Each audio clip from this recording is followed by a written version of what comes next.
Hello मेरे प्यारे दोस्तों, सीसी ग्राम हिंदी स्टोरीज चैनल पर आपका स्वागत है। अगर आपको मेरी आवाज पसंद आती है तो कृपया इस वीडियो को लाइक करें और हमारे चैनल को सब्सक्राइब करना न भूलें। हम आपके लिए क्रॉस ड्रेसिंग की बेहतरीन कहानियाँ लगातार लाते रहेंगे। यह क्रॉस ड्रेसिंग की कहानी हमारे एक सब्सक्राइबर द्वारा भेजी गई है। अगर आप भी अपनी कहानी इस चैनल पर शेयर करना चाहते हैं तो हमें कमेंट करके बताएं। हम आपकी कहानी इस चैनल पर सबके साथ शेयर करेंगे। साथ ही हमारे चैनल को सब्सक्राइब करना न भूलें। संजू का जन्म एक छोटे से गांव में हुआ था। बचपन से ही वो खुद को दूसरों से अलग महसूस करता था। जहां उसके साथी लड़के क्रिकेट खेलने या कंचे खेलने में मस्त रहते, वहीं संजू को माँ की साड़ी पहनने और शीशे के सामने खड़े होकर खुद को निहारने में सुकून मिलता। परिवार और समाज ने हमेशा उसे लड़का होने की याद दिलाई। लड़कों को ऐसे नहीं करना चाहिए, ये शब्द उसके कानों में हर दिन गूंजते। लेकिन संजू को हमेशा लगता कि वो अपने शरीर में कैद है।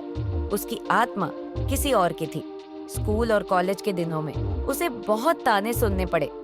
मर्द बनो जैसी बातें उसके आत्मविश्वास को तोड़ने की कोशिश करती, लेकिन उसके अंदर की आवाज कभी नहीं दब पाई। एक दिन संजू ने इंटरनेट पर ट्रांसजेंडर लोगों की कहानियां पढ़ी। उसने समझा कि वो अकेला नहीं है और दुनिया में ऐसे बहुत से लोग हैं जिन्होंने अपनी असली पहचान के लिए संघर्ष किया है। उसी दिन उसने फैसला किया कि वो भी अपनी पहचान के लिए लड़ेगा। संजू ने अपने माता पिता से बात करने की कोशिश की, लेकिन उनकी प्रतिक्रिया कड़वी थी। पिता ने कहा, हमारा बेटा ऐसा नहीं हो सकता, और माँ बस रोती रही। संजू को घर छोड़ना पड़ा, लेकिन उसका हौसला कभी नहीं टूटा। संजू ने एक शहर में जाकर नौकरी की और धीरे धीरे पैसे जुटाए। उसने एक डॉक्टर से सलाह ली और अपनी जेंडर रीअसाइनमेंट सर्जरी का सफर शुरू किया। यह सफर शारीरिक और मानसिक रूप से कठिन था, लेकिन हर दर्द के पीछे एक नई उम्मीद थी। सर्जरी के बाद संजना का शरीर धीरे धीरे बदल रहा था। यह बदलाव न केवल शारीरिक था, बल्कि मानसिक और भावनात्मक स्तर पर भी गहराई से महसूस किया जा सकता था। हर दिन उसका शरीर उसे उसकी सच्चाई के करीब ले जा रहा था। सर्जरी के बाद जब उसने पहली बार आईने में खुद को संजना के रूप में देखा, तो उसकी आंखों में आंसू थे। वो आंसू दर्द के नहीं, बल्कि खुशी और आजादी के थे। सर्जरी के कुछ महीनों बाद जब उसके स्तन का आकार स्वाभाविक रूप से बदलने लगा, तो यह उसके लिए एक नया अनुभव था। उसने पहली बार महसूस किया कि अपने शरीर के हर हिस्से को अपनाना कितना अनमोल है। जब उसने शीशे में खुद को देखा, तो उसकी आंखें भर आईं। उसका शरीर अब उसके दिल और आत्मा के करीब था। संजना ने महसूस किया कि अब उसका कमर और कूल्हों का आकार भी बदलने लगा है। जहां पहले वह पुरुषों की सीधी और साधारण काया महसूस करती थी, अब उसके शरीर में एक सुडौलता आ गई थी। हर सुबह जब वह अपनी कमर को साड़ी में लपेटती, तो उसे अपने नए आकार पर गर्व महसूस होता। संजना ने खुद को पूरी तरह नारी के रूप में महसूस करने के लिए नाक और कान की पियर्सिंग कराने का फैसला किया। जब पहली बार नाक की पियर्सिंग हुई, तो दर्द के साथ एक रोमांचक एहसास हुआ। उसने सोने की छोटी सी नथ पहनी, जो उसकी नाक पर खूबसूरती से चमक रही थी। हर बार जब वह आईने में अपनी नथ को देखती, तो उसे लगता कि उसका चेहरा और भी ज्यादा नारी सुलभ हो गया है। कान की पियर्सिंग का अनुभव थोड़ा अलग था। उसने छोटे छोटे झुमके पहनने शुरू किए और धीरे धीरे बड़े बड़े झुमके और झुमके पहनने की आदत डाल ली। कानों में झुमकों की झनकार उसे आत्मविश्वास से भर देती थी। नाभि की पियर्सिंग उसके लिए सबसे बड़ा कदम था। जब उसने पहली बार अपने नाभि पर एक नाजुक सा ज्वेलरी पीस पहना, तो उसे लगा जैसे उसने अपनी स्त्रीत्व की पहचान को और गहराई से अपनाया। साड़ी या क्रॉप टॉप पहनते समय जब उसकी नाभि चमकती थी, तो वह खुद को बेहद आत्मविश्वास से भरी महसूस करती। सर्जरी के बाद पहली बार जब उसने ब्रा पहनी, तो वह पल उसके लिए भावुक था।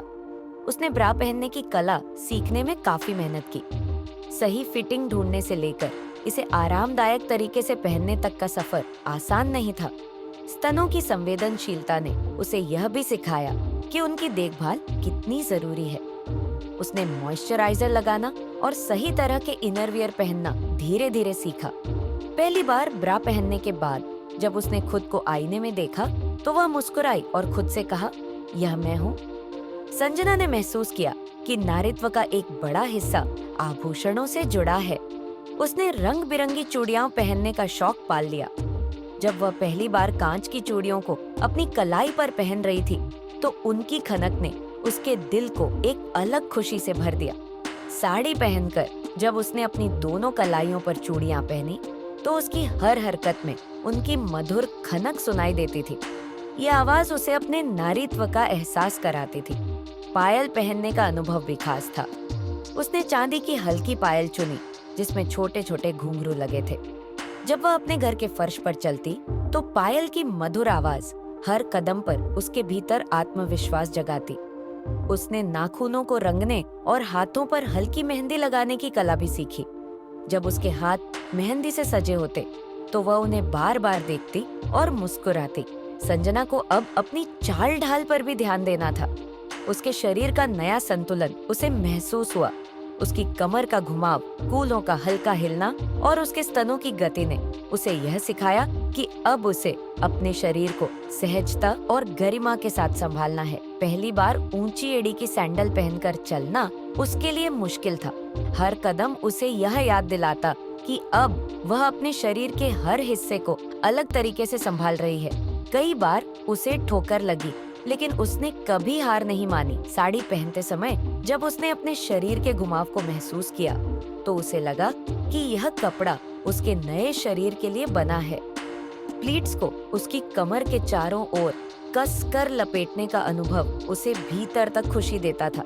टाइट जीन्स पहनना और उसमें अपने कूल्हों के आकार को महसूस करना या स्कर्ट पहनकर हवा में हल्केपन का एहसास, ये सब उसके लिए नए और रोमांचक अनुभव थे।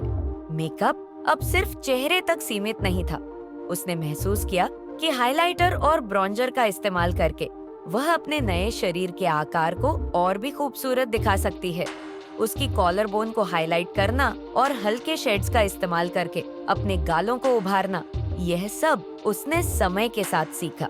संजना ने पहली बार जब बाजार में खुद को ऐसे कपड़ों में देखा जो उसके शरीर के आकार को निखारते थे तो उसे गर्व हुआ। हालांकि कुछ लोगों की घूरती निगाहें उसे असहज करती थीं, लेकिन उसने धीरे धीरे इन सब का सामना करना सीखा। पहली बार जब उसने पब्लिक टॉयलेट का इस्तेमाल किया तो उसे अजीब महसूस हुआ। महिलाओं के टॉयलेट में लाइन में लगना और दूसरों की नजरों का सामना करना उसके लिए नया था। उसने महसूस किया कि उसकी मुस्कान और आत्मविश्वास से उसकी सुंदरता और बढ़ जाती है। जब वह साड़ी में बाजार में निकली और अपने स्तनों और कमर के सुडौल आकार को सहजता से संभालते हुए चली तो उसे खुद पर गर्व हुआ। चलने का तरीका भी बदल गया था। अब उसे अपनी कमर के हल्के घुमाव और अपने शरीर के संतुलन का ध्यान रखना पड़ता। बैठते समय अपनी साड़ी और पैरों को संभालना और पब्लिक जगहों पर खुद को सहज रखना उसने धीरे धीरे सीखा। ऊंची एड़ी की सैंडल पहनना और उनमें आत्मविश्वास से चलना उसके लिए एक नई चुनौती थी। उसने पहले छोटे हील से शुरुआत की और धीरे धीरे स्टिलेटो सैंडल्स पहनने में माहिर हो गई। हर रात जब वह बिस्तर पर जाती तो अपने शरीर को निहारती। उसके कूल्हों का उभार, उसकी पतली कमर और उसके स्तन अब उसकी पहचान का हिस्सा थे। उसने महसूस किया कि यह शरीर अब उसका अपना था, जैसा उसने हमेशा सपना देखा था। संजना ने धीरे धीरे यह सीखा कि हर महिला की तरह उसे भी अपने शरीर को संभालना और उसकी देखभाल करनी है। उसने क्रीम्स और लोशंस का इस्तेमाल करना शुरू किया। अपने बालों को सुंदर बनाने के लिए नई नई चीजें अपनाई। धीरे धीरे संजना ने हर छोटे बड़े काम में महारत हासिल कर ली। अब वह आत्मविश्वास के साथ साड़ी पहनती, मेकअप करती और बाजार में जाती। उसने महसूस किया कि उसकी असली ताकत उसके आत्मविश्वास में है। यह कहानी केवल संजना की नहीं, बल्कि उन सभी लोगों की है जो अपनी असली पहचान को पाने और उसे अपनाने का साहस करते हैं। हर पियर्सिंग, हर साड़ी की प्लीट और हर कदम ने उसे उसकी पहचान के करीब पहुंचाया। यह दिखाता है कि नारीत्व एक एहसास है जो हर छोटी चीज में बसता है। अंत में संजना की कहानी हमें सिखाती है कि असली खूबसूरती आत्म स्वीकृति और आत्मविश्वास में होती है। चाहे रास्ता कितना भी मुश्किल क्यों ना हो, अगर हम अपनी सच्ची पहचान को अपनाते हैं तो हर मुश्किल आसान हो जाती है। अगर आपको यह कहानी अच्छी लगी हो तो कृपया हमारे चैनल को लाइक और सब्सक्राइब करें। वीडियो बनाने में बहुत मेहनत लगती है, हमें सपोर्ट करें ताकि हम आपके लिए और दिलचस्प कहानियां ला सकें। अपने क्रॉस ड्रेसिंग पसंद करने वाले दोस्तों के साथ भी इसे शेयर करें। धन्यवाद।